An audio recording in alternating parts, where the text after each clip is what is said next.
हरिः ओम् श्रीगुरुभ्यो नमः. These slokas are recorded by separating the stanza word by word for easy learning. Please share your feedback in the comment. Kindly subscribe and share to others. Om Namo Bhagavate Vasudevaya. Om Namo Narayanaya. Dashakam 90, Shloka 6. In his well-known work on Mantra Shastra called Prapanchasara, Sri Shankara described you as beyond the Trinity, Brahma, Vishnu, and Shiva. He has described you as the beautiful blue lily and the Lord of all. Even when he describes about meditating on the formless, that is Nikshala, through the sound Om, that is Pranava, he also taught that your divine, Sakala, form alone as the object of meditation.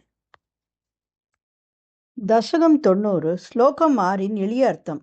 மந்திர சாஸ்திரம் பற்றிய தனது புகழ்பெற்ற படைப்பான பிரபஞ்சசாரத்தில் ஸ்ரீ சங்கரர் உன்னை பிரம்மா, விஷ்ணு மற்றும் சிவன் ஆகிய மும்மூர்த்திகளுக்கு அப்பாற்பட்டவர் என்று வர்ணித்துள்ளார். அவர் உன்னை அழகான நீல அல்லி என்றும் மற்றும் அனைத்திற்கும் இறைவன் என்றும் வர்ணித்துள்ளார். ஓம் பிரணவ என்ற ஒலியின் மூலம் உருவமற்ற நிஷ்கலங்கமற்ற தியானம் செய்வதைப் பற்றி அவர் விவரிக்கும்போது கூட உனது திவ்யமான வடிவம் மட்டுமே தியானத்தின் பொருளாகும் என்று அவர் போதித்தார். മന്ത്രശാസ്ത്രത്തെക്കുറിച്ചുള്ള തൻ്റെ പ്രസിദ്ധമായ കൃതിയായ പ്രപഞ്ചസാരത്തിൽ ഭഗവാൻ ശങ്കരൻ നിന്നെ തൃത്വത്തിന് അതീതനായി വിശേഷിപ്പിച്ചിട്ടുണ്ട്. മനോഹരമായ നീലത്താമരപ്പൂവായും എല്ലാത്തിൻ്റെയും നാഥനായും അദ്ദേഹം നിന്നെ വിശേഷിപ്പിച്ചിട്ടുണ്ട്. ഓം എന്ന ശബ്ദത്തിലൂടെ രൂപരഹിതമായ ധ്യാനത്തെക്കുറിച്ച് വിവരിക്കുമ്പോൾ പോലും നിന്റെ ദിവ്യരൂപം മാത്രമാണ് ധ്യാനത്തിന്റെ ലക്ഷ്യമെന്ന് അദ്ദേഹം പഠിപ്പിച്ചു. ശ്രീമന് നാരായണീയം ദശകം 90 ശ്ലോക 6. മൂർത്തിത്രയ അതികം മൂർത്തിത്രയാതികം മൂർത്തിത്രയാതികം ഉവാച ച മന്ത്രശാസ്ത്രസ്യ ഉവാച ച മന്ത്രശാസ്ത്രസ്യ ഉവാച ച മന്ത്രശാസ്ത്രസ്യ മൂർത്തിത്രയാതികമുവാച ച മന്ത്രശാസ്ത്രസ്യ മൂർത്തിത്രയാതികമുവാച ച മന്ത്രശാസ്ത്രസ്യ മൂർത്തിത്രയാതികമുവാച ച മന്ത്രശാസ്ത്രസ്യ ആദൗ കലായ സുഷമം ആദൗ കലായ സുഷമം ആദൗ കലായ സുഷമം സകല ഈശ്വരം ത്വാം സകല ഈശ്വരം ത്വാം സകലേശ്വരം ത്വാം സകലേശ്വരം ത്വാം സകലേശ്വരം ത്വാം ആദൗ കലായ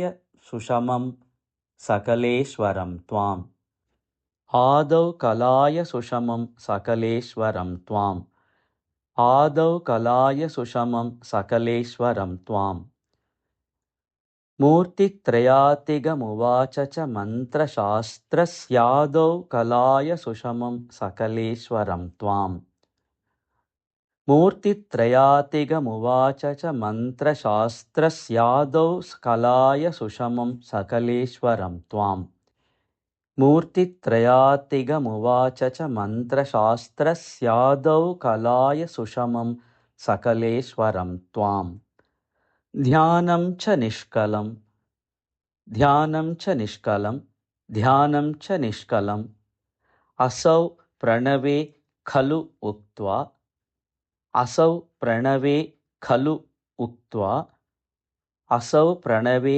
ഖലൂക്ത്വാ അസൗ പ്രണവേ ഖലൂക്ത്വാ അസൗ പ്രണവേ ഖലൂക്ത്വാ ധ്യാനം ച നിഷ്കലമസൗ പ്രണവേ ഖലൂക്ത്വാ ധ്യാനം ച നിഷ്കലമസൗ പ്രണവേ ഖലൂക്ത്വാ ध्यानं च निष्कलमसौ प्रणवे खलुक्त्वा त्वाम् एव तत्र सकलं त्वामेव तत्र सकलं त्वामेव तत्र सकलं निजगाद न अन्यं निजगाद न अन्यं निजगाद नान्यं निजगाद नान्यं निजगाद नान्यं त्वामेव तत्र सकलं निजगाद नान्यं त्वामेव तत्र सकलं निजगाद नान्यं त्वामेव तत्र सकलं निजगाद नान्यं ध्यानं च निष्कलमसौ प्रणवे खलुक्त्वा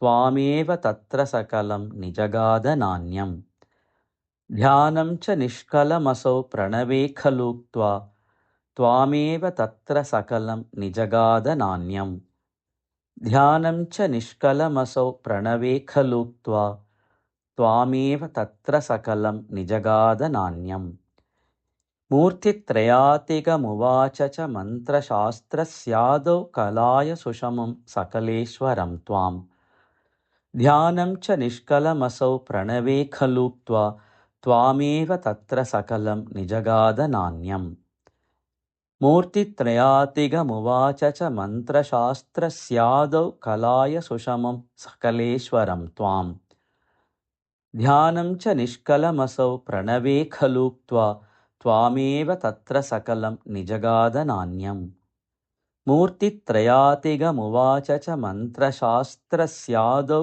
कलाय सुषमं सकलेश्वरं त्वां ध्यानं च निष्कलमसौ प्रणवे खलुक्त्वा त्वामेव तत्र सकलं निजगाद नान्यं मूर्तित्रयातिगमुवाच च मन्त्रशास्त्रस्यादौ कलाय सुषमं सकलेश्वरं त्वां ध्यानं च निष्कलमसौ प्रणवे खलुक्त्वा त्वामेव तत्र सकलं निजगाद नान्यं मूर्तित्रयातिगमुवाच च मन्त्रशास्त्रस्यादौ कलाय सुषमं सकलेश्वरं त्वां ध्यानं च निष्कलमसौ प्रणवे खलुक्त्वा त्वामेव तत्र सकलं निजगाद नान्यं